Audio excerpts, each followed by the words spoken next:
The next stop is On the Radar Radio. Stand clear of the closing doors, please. Yeah.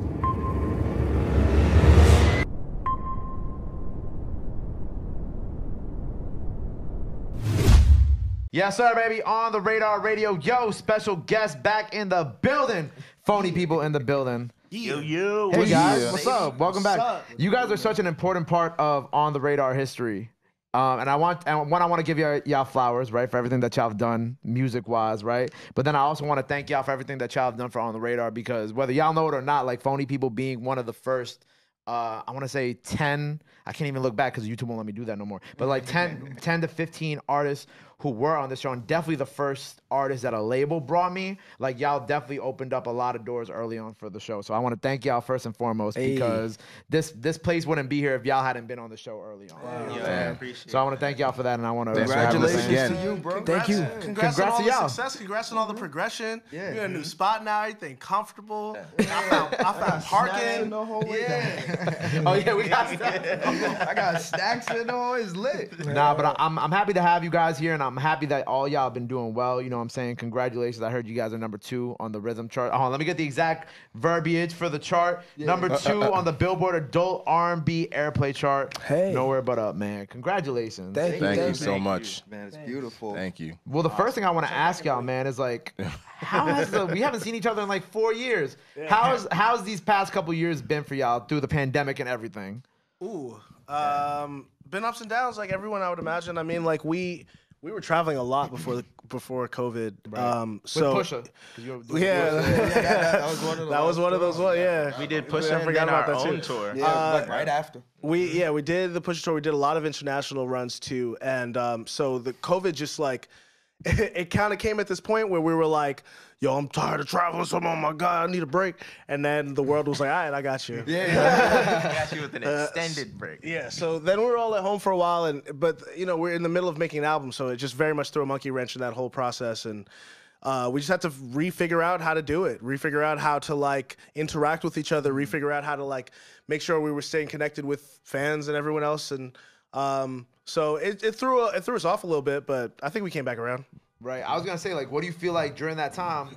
Because, you know, when looking back at how much y'all were touring, like, which one of those things that you just mentioned do you feel like was, like, the hardest for y'all to keep up with during this time of all of us sitting down to some extent? I mean, something we definitely missed was the touring, you know, and, you know, we had a run at the end of 2021 from October to November, and it was really exciting to do that and to get to play it. But, you know, that, of course, was such a process, too, with trying to get everything sorted, making sure everything was in its right place with health, trying to make sure we were healthy, everything like that. Because, you know, you're sitting down for a long time. Right. You know, you got to get back in it, get back into the flow. Then you got the COVID shit also that you got to, like, worry about, too. Make sure, you know, you're safe. Make sure not only you're safe, but everyone around you is safe, too. So, that was definitely something that was missed and a challenge. Yeah, I think a challenge too. We were in the middle of making an album in 2019, which is Euphonyus now, and it was like, all right, how are we gonna finish this album? You know, like we're supposed to put it out in 2020, and we had all this stuff planned. We were like, we didn't even know how we were gonna do it in 2020 from 2019 because we were like, all these shows were coming out. You know, like everything was planned until December.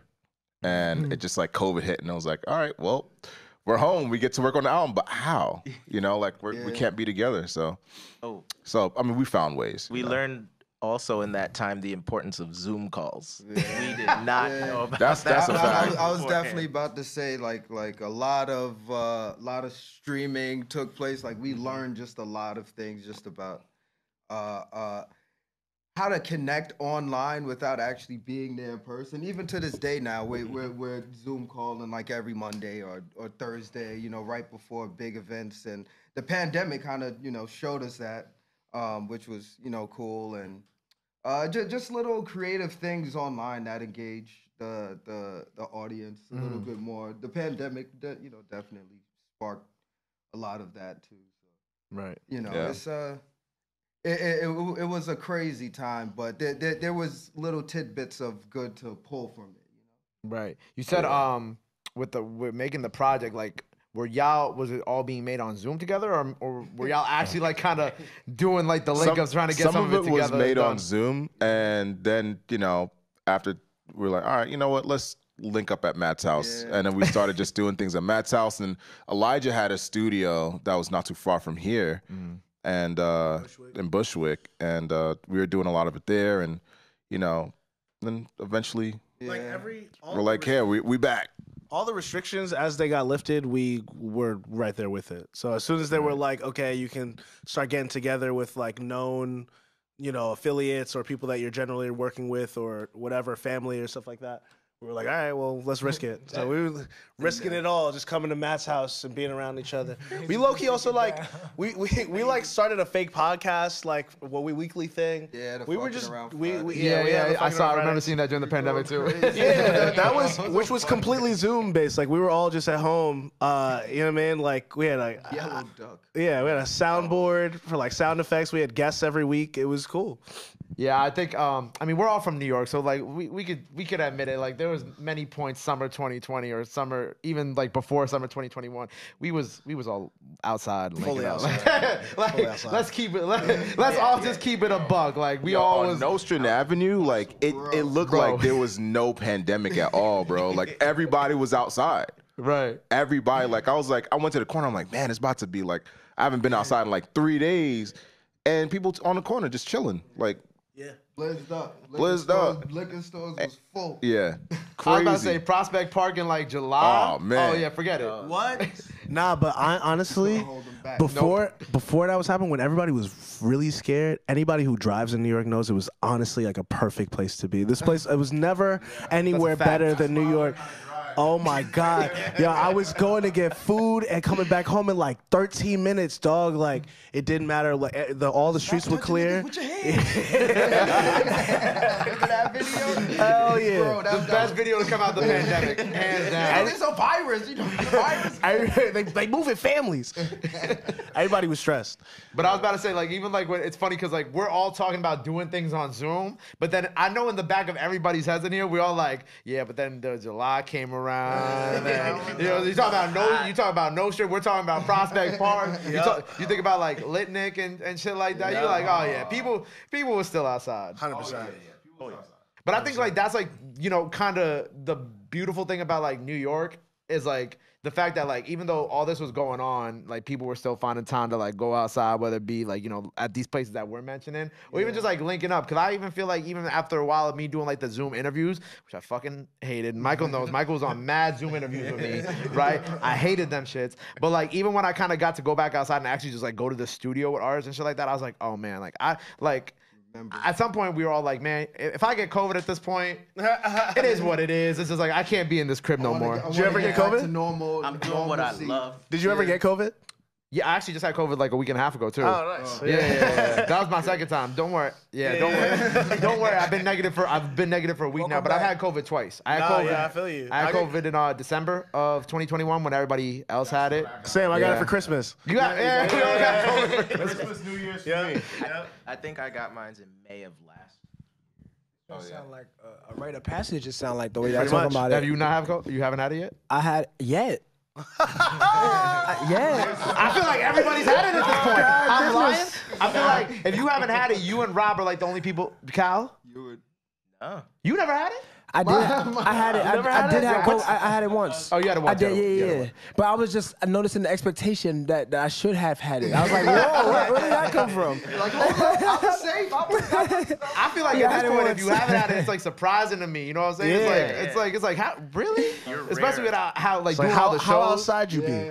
How outside are you really? But with the project, right? Like I think it, even though it was such, obviously a long wait and like trials and tribulations for you through the pandemic, I think it came out so great. Even with like, the song with Megan, I gotta tell you, like that was one of like my favorite records that dropped that summer. And I feel like it was also a shame that the outside wasn't completely open to fully embrace that record. Bro, that was a thing, man. Yeah, exactly. Oh Lord, like and it was such a shame because like there were so many things to follow. Like after the video, the song is out, and like oh man, It should have been really dope, but the pandemic had other You know, sayings. it's pretty funny because it dropped like Yeah. right before the pandemic, and like the video and everything and the song. So we were now getting to watch people enjoy it in person. I was like, "Oh, your song came on the radio." Yeah. Oh.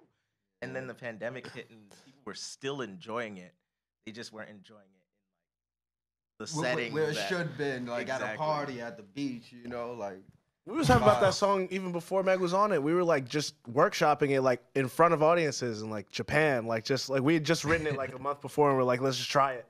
And so we were excited already. And then when Meg got on it, it was like a double, like, all right, like this song already hit some new level. The video felt cool, and I mean that's part of why we did Fucking Around Fridays, was to kind of have our own means of celebrating the song and the release of it, and trying to move forward with like the the albums coming and everything. And that was like our way. We were like, all right, we can't go outside, so let's just go online and talk about Doing the promo like, on your own song. time. Yeah, exactly. Yeah. But I feel like even on Twitter, like every like couple months or whatever, like I'll see like one of Megan's fans tweet it, and I'll be like, underrated sleeper, and then it'll get like 1,000 retweets, and I'll be like, oh, great, you know what I'm saying? Because I feel like we live in an age now where it's like, you know, you look at like the like Don't Play With It, like Lola Brooke and Billy B, where it's like you never really know when a song's gonna come back around and like reach a new height. You know what I'm saying? Wait, that song was like, is it older than I think it is? Yeah, the song's like 2 years old now. Really? Yeah. I'm asleep. Yeah, I that's mean, what, you know, things like TikTok and Reels and all this shit. Facts. Like, you never know. Somebody make one funny thing to one of the songs we made back in 2009, and then now it's That's like, a fact. so you just, you know, you Or can like never really place like it. Asia's sound on TikTok. Yeah. Like Asia, you know, like millions and millions of people have shared Asia's sound, not maybe necessarily knowing as Asia, but that piano, that Mac Miller intro like song, like it found its way back around on TikTok. And then I think even by the time it was viral, like you had people having to tell you, like, yo, did you know that like your sound is like everywhere? Yeah. So like it's the same kind of thing. Like you could do something as long as you do it with like the best of your intention and the best that you can. I think that's going to be more important, as we'll see in future. Like versus like doing something for a big release or a big virality. Like people, I think, are going to recognize that if I just do the best I can, at some point it will probably get recognized for a certain sense of greatness. right. Like our Stevie Moore. I was about to say R. Stevie Moore. Do you know about R. Stevie Moore? That's a fact. R. Stevie Moore is this artist from like the 80s that was very early on, like recording himself on VHS tapes and like had his home studio and was making all of these songs and albums on his own. They're very bizarre, unique songs, but like 30 years later, 40 years later, this huge like audience finds him on YouTube. Like, what is all this music that we've never found from the 80s and stuff? And he got this big resurgence. He's still alive, I think. It's just really nice to see. It's nice to see that like he didn't do it for the response that it ended up getting. Right.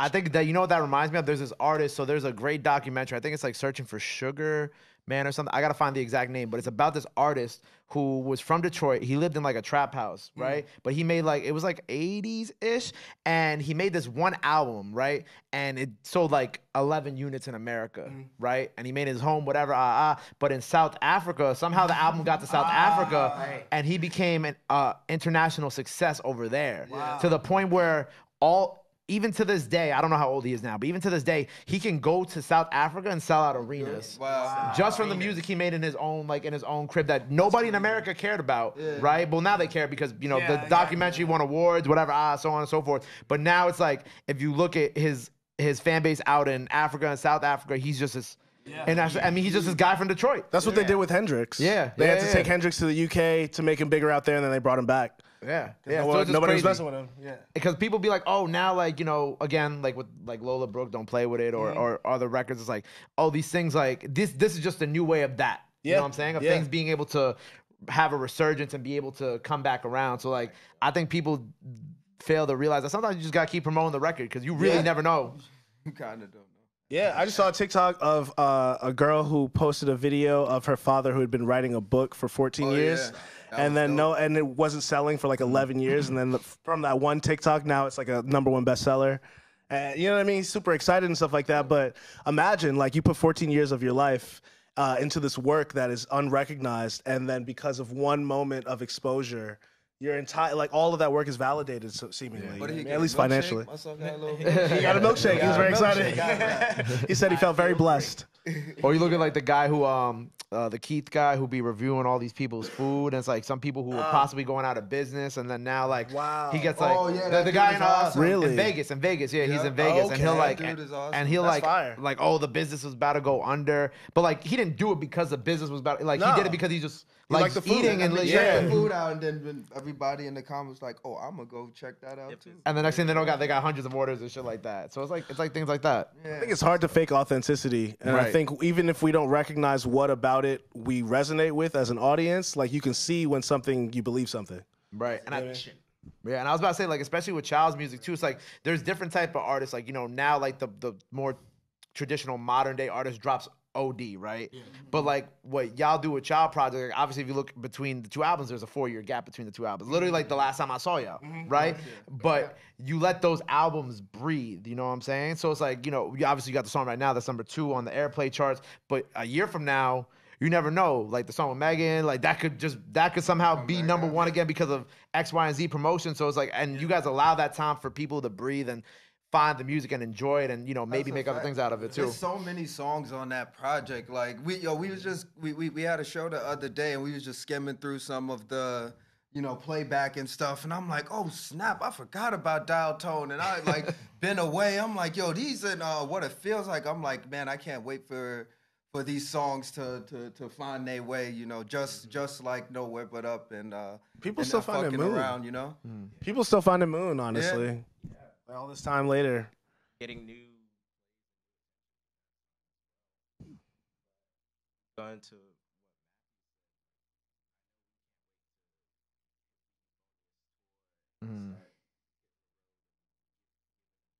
live version of right. And then also bringing back like all the music from like Mosaic and that you didn't really get to fully, you did at the time for a little bit, but then now it's like the music that people haven't been able to hear, or if the person couldn't get tickets to the tour back then and COVID came around. All this time, You know what I noticed on like that run that our fan base got more numerous. And I was like, when did this happen? To me, I feel like when the started, I think a lot of people really branched into areas of music that I agree. They wouldn't normally. And then on top of that, TikTok Speak up. songs. Speak up a little bit. My bad. Sorry, TikTok did a good. I got that smooth jazz R&B voice, super low.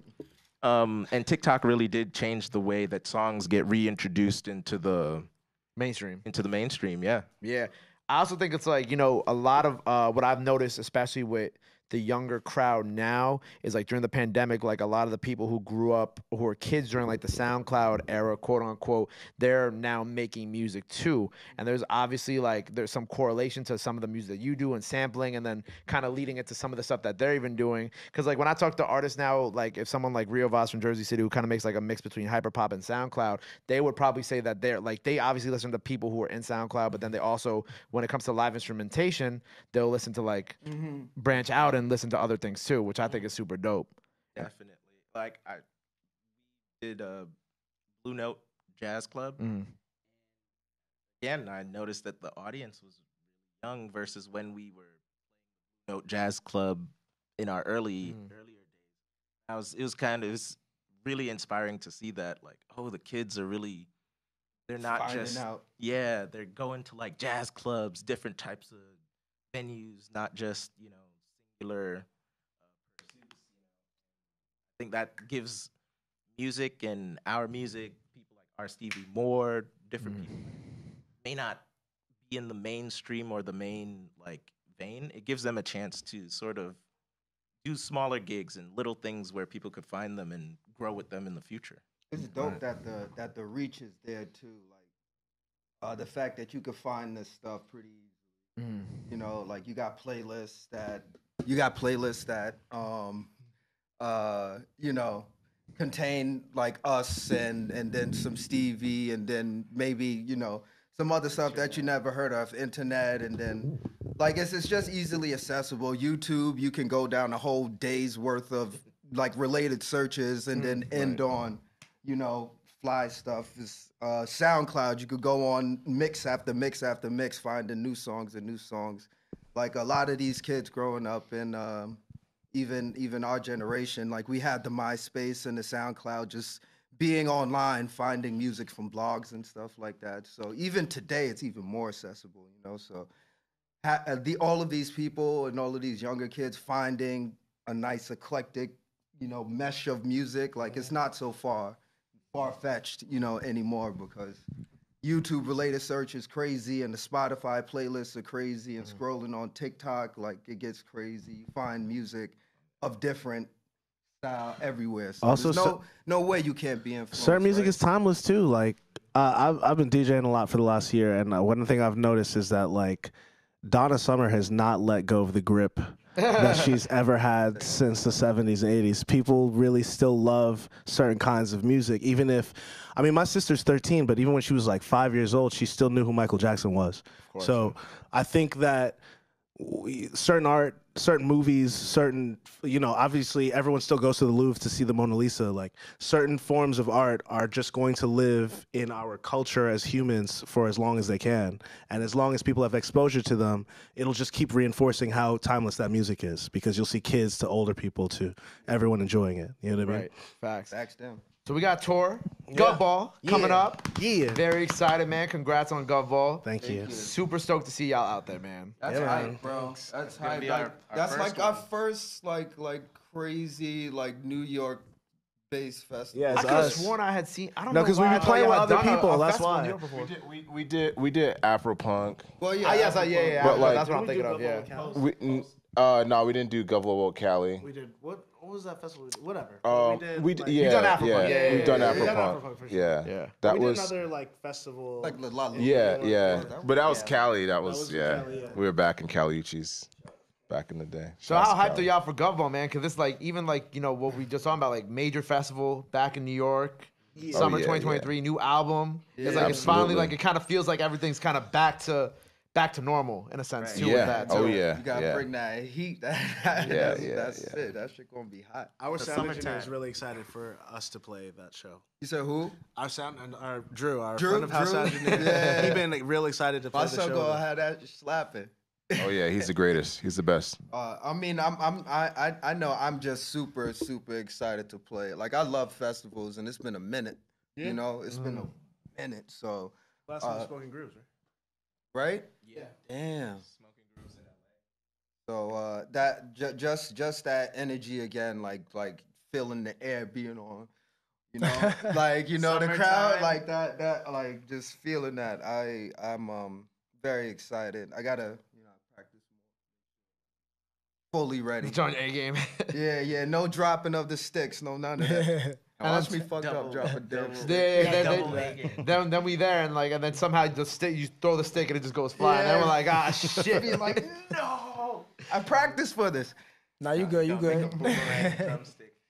But yeah, nah, that's gonna be super hype. We haven't even started formulating a set list or any kind of thing around it, but I'm happy for when those rehearsals start. Yep. And then we got the official tour. Yep. The official Yeah. tour. So do we know the dates yet? Not yet. Not yet, We're but still it's working on it. designing, We're still still designing. still working it. Still constructing it. Okay, so that's coming Yeah. this summer. Yeah. Cal, it's you gonna got a be Cal's exciting. question? Come on, buddy. Oh, we need a drum roll. Question. Yo, we need some music for Cal's question. We need a theme. Yeah, how many seconds you need? That'd be great. Let us know. Just let us know. Hello, everyone. Welcome back to Cal's Questions. So I've known you guys for a while. I've seen you guys perform numerous times, and Yes. and you guys have done international tours, festivals, like we were just talking about. What is your most favorite like show that you guys have done recently, or alternatively, your least favorite? Oh, jeez. Oh. You just don't throw some city under the bus like that. That's funny. mean? Okay, well, we're post-pandemic. So favorite show all time? Okay. Favorite show post-pandemic, okay. All right. The There you first go. thing that came to mind was I'm just going with quickness. The first thing that came to mind was the South Korean festival. Ooh, Uh, okay. No, the South. No, the one. The Beat Bites. No, yeah, Beat Bites. No, yeah. I know what you mean though. You did do that one. No. In South Korea, we played a festival, and that was probably one of my favorite, if not my favorite show. What festival do we play in South Korea? The one with the show? huge stadium with the jumbotrons, big dog. That was the first time. Yeah. Rap beat first. Rap beats. That's what it was. That was crazy. Ryan was with us. Ryan, There was we a had. bunch of dance. Like before we went on, there was like mad just Him and dancers Crystal. and stuff on stage, and they were all singing. I'm like, wow. I this think- is like, I've never seen this before. Don't- I think it was I the think first that's- time we also played like a circle stage or like not like the Yeah. traditional. It was a stadium, yeah. Yeah, It was like a stadium. full like tens of thousands of people. It was that was probably really not just because of like the size of it all, just because of how I think the show felt, how it went. I thought LB did an incredible job of captivating and thousands of people that whose language isn't necessarily language even they the speak. the same one. I think that combined with the Japanese shows, like the South Korean and Japan run, was like my favorite run of shows. I know. I'll just say, one of the silliest shows. It wasn't even that bad, but one of the silliest shows, and this is way back in Phony People career. I forgot what college it was. I know what you're talking I don't want to throw them under the bus, but we were booked. You said the Tito's night? Tito's night. We were booked. This is a while ago. We were booked to play this college, and apparently there was everything else going on campus that night. Oh, that Everything, yes. and bro, It was a championship basketball game for the college, and I think there was like some other huge like sports dance, event so, happening. like, Yeah, bro, and they had us playing That as well, and It was a big room too. big room, and guess we had the two girls that managers. was promoting. And our And two the two managers. security that Hell was yeah. there, that was our audience. no, and our two managers. Oh, and our two managers, and Back when we had two. yeah, so I think, and I think did we play Montel Jordan? Or We something? did. Yo, We bro. played "This Is How We Do It" Bro, by Montel yo, Jordan. we was LB different, son. Barry wasn't with us. Barry was on a different tour. See, Barry was smart. His son got up out of there. LB was playing bass, and we definitely played "This Is How We Do Yo, It." son. And our management told us after that, there's quote no reason to ever play that song. Yo, that's one of the That silliest song is shows. fire, Yeah, yo. four Stop people in the fronting. crowd. Yeah, Four six. people. Oh, six. Two yeah. managers, two promoters, Yeah. two security guards. Yep. Oh my god. Yep. Plain Pat was there. And Shout out to did we Plain have Pat. to like buy backline too? Yeah, we did. Oh, my right, god! And yeah. yo, gets even deeper. The promoters didn't even like get backline, so We had to go to we Guitar had to go to Center, Guitar right. Center, rent all of this stuff. Yo, it was bugged out. was wild. It was bugged out. Well, that just goes to show that so not all your shows are gonna be perfect. Yeah, That was I a think long that's a time great ago. lesson to You like gotta- upcoming artists. Not everything's gonna be great. bro, you gotta go through that. You have to. You have to. Yeah. Thanks, Cal. Great question. Well, look, guys, I appreciate y'all being here. Congrats on everything. Congrats on all the success. I can't wait to see y'all Gutbone on tour. Facts.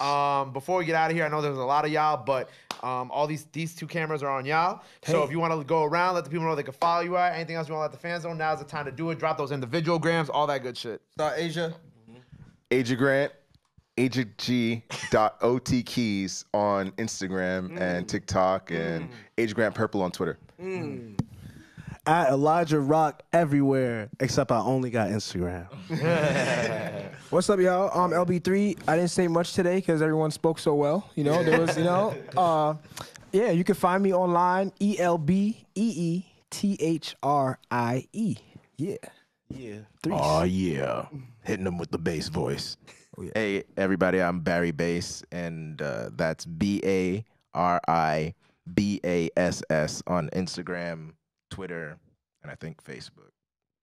Yeah. Hopefully Facebook. And it's your boy Matthew, MAFFYUU, everywhere. And if you want to play me in Smash, just send me a DM. Yeah. He gonna 'Cause bust. I'm You don't taking want it. name tags. You don't want it. This ain't what you Ass. want. You don't want to see my day one peach. It's crazy. Yeah. It's really crazy. But yeah, we're phony people, Facts. and check us out. Listen to Nowhere But Up. Yeah. Download Euphonyus. Send us a funny message on Twitter at PHONYPPL. Facts. Instagram. Put your dog on. Put a nice video of your dog dancing to our joint. I on love TikTok. dogs. All of that. Yeah. And if you you listen to our music, thank you. Yeah. You guys are awesome and very sexy. Hey. On the radar. Facts. Shout out to Gabe, bro. Shout outs to you guys, bro. Facts. Like we were saying earlier, like we were some of the first, and we're happy to see where you guys are now. This is a really beautiful place right here. I already be DMing you, telling you like you already moving crazy. Like all I'm saying. Two things. I'm gonna get some music together for Cal's question, and then I'm gonna come back later with some bars. Ooh, I like that. Say that. I'm gonna keep you I'm gonna make up for the silence. I'm gonna make up for the silence today. Yeah. I'm eagle. It's gonna be a beat produced. Yeah, I was gonna say I'll make it a beat as soon as I leave now. And I need you on the back, like hyping them up. Oh, that's Say easy. that. That's easy. Oh, yeah. I'm gonna hold you to that. Yo, let's go. I'm excited. I'm gonna hold me to that. You don't even gotta hold me to that because I'm holding me to that. You heard that right, Michael? You heard that right? Yo, Cool. shout out to Mike too. Shout out Mike, give the bell, shout out 300. Yeah. Again, Thanks. thank you guys for being here. Congratulations on everything. Make sure you go check them out on tour. That's coming soon. Gubball. Go get those tickets. Go run up the project. Go run up the single. Make sure you go show them some love. Go show them support. Love is free. Support is free. But y'all already knew that. Till next time. Phony people on the radar. We Thanks out. for listening. Boom. Threes on the radar. Thank you guys. Yeah. On the radar.